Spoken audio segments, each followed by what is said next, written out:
When looking at the big budget stealth action landscape, it can seem a bit dim and bright all at the same time. We see many of the big stealth games that once stood tall, only a few are really around today. Though others are making a bit of a resurgence, it isn't the same like it was back on the PS1 and 2 generations, where it felt like there was a new stealth game around every corner. Everyone was trying to put their own spin on the genre, and that is where we saw so many great series come from. I wish that we lived within that time today. I miss when it was thriving. But who knows, maybe we can have that again. Sort of like how survival horror has seen another great boom too. But until then, I think one series that has sort of flown under the radar a bit. It's less AAA and more of a AA game. But Rebellion, a developer I really love, also publishes their own games too. And through their Sniper Elite series, personally I have felt that this is a series that deserves more love and attention on it. The fans that play it know its awesomeness, and they are a passionate bunch. But I think Sniper Elite, Carl, and maybe even Harry have deserved to be talked about like other stealth action legends.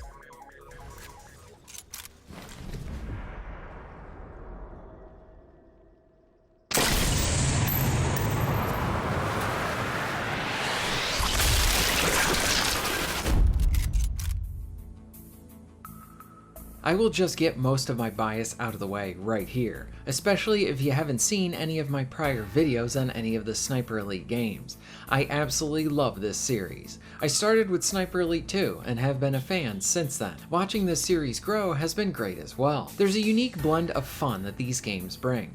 I feel like it does a good job at wearing many different hats, so you have a variety of different playstyles to toy around with, and then levels that further this as well. In that sense, the wealth of replay value provided by most of these games is insanely high, even if you are more of a one and done type of player. I would argue that Sniper Elite encourages, rewards, and then even pushes the player into playing a level over again. Why do I say this? Because it seems anytime I start up this game, I will finish a level and then immediately want to go back to it to try a different way to tackle it. There's also this unique flavor here with it being a World War II game. The tools you have are more old school, so is the enemy. So just by having this setting, it feels a bit more old-fashioned. Sniper Elite, even within the newest entry, is a set of titles that manages to allow for the player to allow for plenty of player expression. This is a sniping stealth action title, not an RPG. But in some ways, I would argue it literally lets you assume the role of a special ops soldier in World War II, and the choices on how you complete a level can seem like they're endless. It's an enjoyable fantasy and a rewarding experience.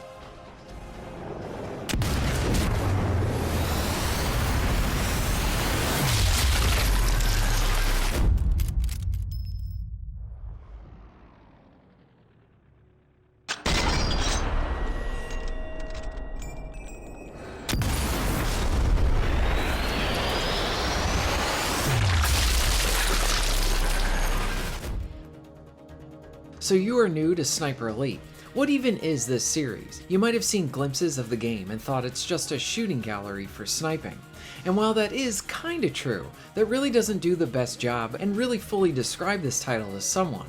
As a longtime series fan, let me tell you, Sniper Elite wears many different hats, and as the series has gone on, it has greatly improved and tweaked the different pillars of its gameplay. Yes, I will admit that something like Sniper Elite 2 is more like a shooting sniper gallery type of experience. The levels were more linear then, was not as tight as it would eventually be in the later titles, so I don't want to crap on Sniper Elite 2. It's a very fun game, but I think things really started to hit a stride that we saw with the series going forward with the beginning of 3. So yes, sniping is a key element to the game. There's no denying that it's easily one of the best aspects of player empowerment that I have seen for any title. So you can line up your sniper shot, and then once you fire, the game will then shift to different perspectives to show you as your bullet explodes out of your gun, flying through the air, and then as your bullet approaches your target, the game will slap on an X-ray filter on your enemy, and you can see the internal damage that you're going to be doing. Teeth, bones, eyes, balls, and even more can be all destroyed and blown up. Is it over the top? Yes. Is it fun and awesome every time? Yes, it is. Even more awesome is when you line up hitting 2 or more guys at once. Explosions can even set the kill cam off as well. So yes, the sniping within Sniper Elite is a joy. This is why we play video games. But when you go past this, what the other options are that you have to use, there is a heavy amount of stealth that comes into play. Weapons can be equipped with silencers to mask your shots. You can even equip different ammo that do less damage, but keeps your shots very quiet too. You can take advantage of sounds within the environment, whether creating them by breaking equipment, or say a thunderstorm is going on. Time your loud shots with the sound, and then no one else will be alerted to it. This right here is right out of a film, and it's like a player-created cinematic moment, all through the choices that you are making.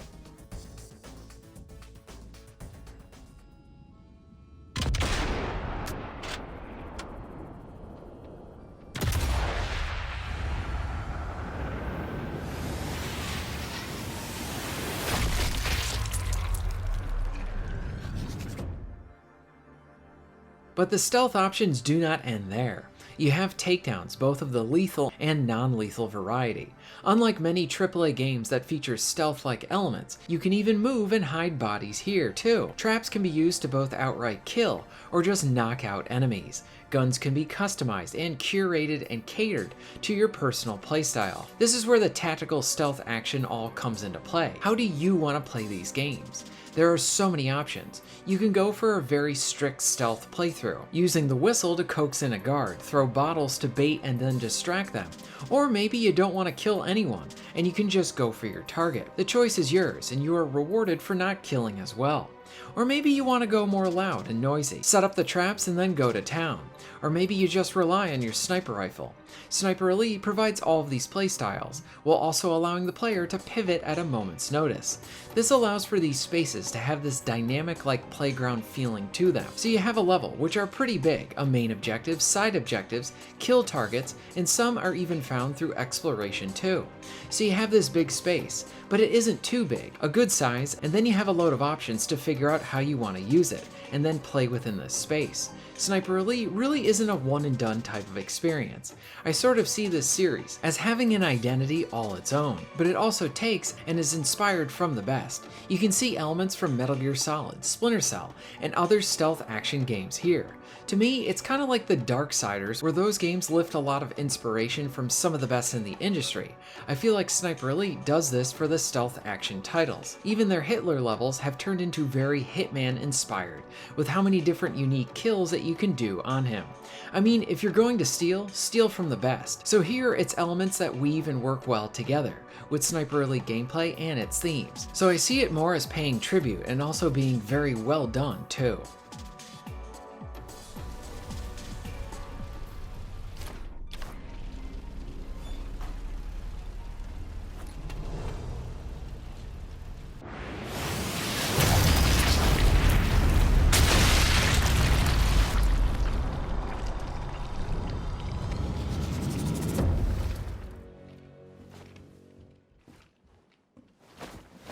Granate! Los, los, los!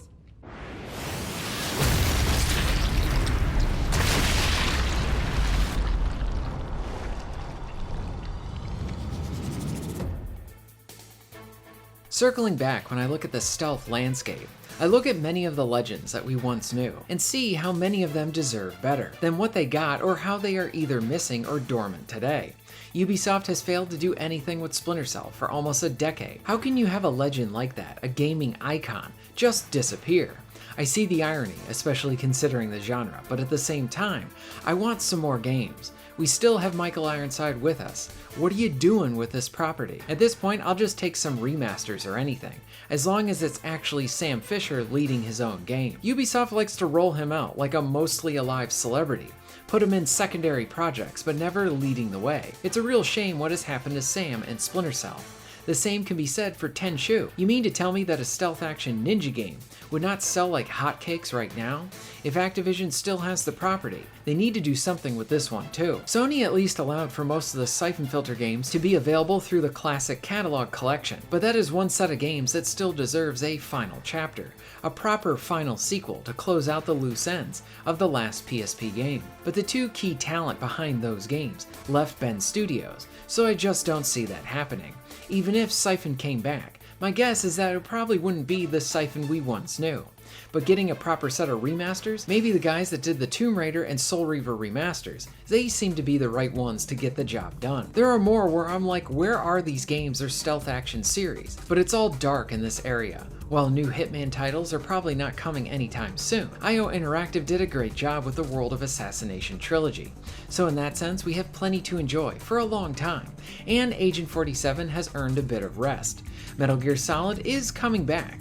We got those remasters of the first 3 games, rumors of more remasters coming down the road, and the remake for Snake Eater. As a general anti-remake guy, I'm actually looking forward to this one. They look like they are respecting it, and some of the changes that are being made, like being able to change your camo on the fly, looks really cool. Nice quality of life improvements. So it isn't all dark.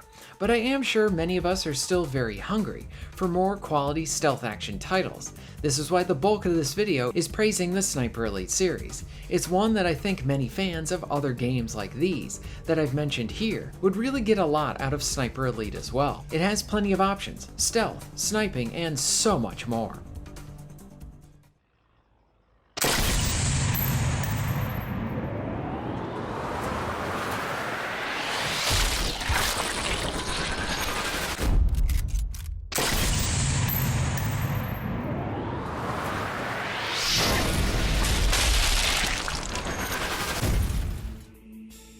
Like I said at the start, we need more stealth action titles. So for those wanting it, hungry for it, craving it, take a stab at Sniper Elite. You might end up really enjoying it. So where do you start? Well, you have a lot of options. Sniper Elite 3 is where the series started taking on the more open style, lots of options. But if you really want to see where the series made that first jump, and plenty of other options with it too for player expression, well, that is done right there with 3. 4 is what many in the franchise will consider easily the best one, and I would have to agree. You have a huge, rich amount of content, like with 3, but the levels were bigger, and while sniping always felt good in the series, the stealth and general gameplay were significantly improved. 4 is where it felt like we got a World War II Splinter Cell, if you want to play it that way. 5 is about on par with 4. I still love it, but there are a few things missing from 4 that I wish were included in 5, like the movement options and the historical equipment. And recently released Resistance is basically one big expansion for 5, so if you like 5, you're probably going to enjoy that one as well. Long story short, there's a lot to choose from, plenty of Sniper Elite to enjoy, so many to check out, or just wait for a sale. Just keep this series sort of in your back pocket if you're craving that stealth action that we used to have a lot of. The genre is still alive, and I believe Sniper Elite has been doing a great job at holding it up. What are your thoughts on all of this? Are you a fan of the Sniper Elite series? What's your preferred playstyle? What are other stealth action games you miss? Let me know all of this in the comments down below. If you're interested in supporting the channel, please check out my Patreon page. For just $1 a month, you can help to keep this channel going strong, and this allows me to be able to do more for my awesome audience. Please check out the links in the description and pinned comment for ways to support the channel. And most of all, thank you very much for watching.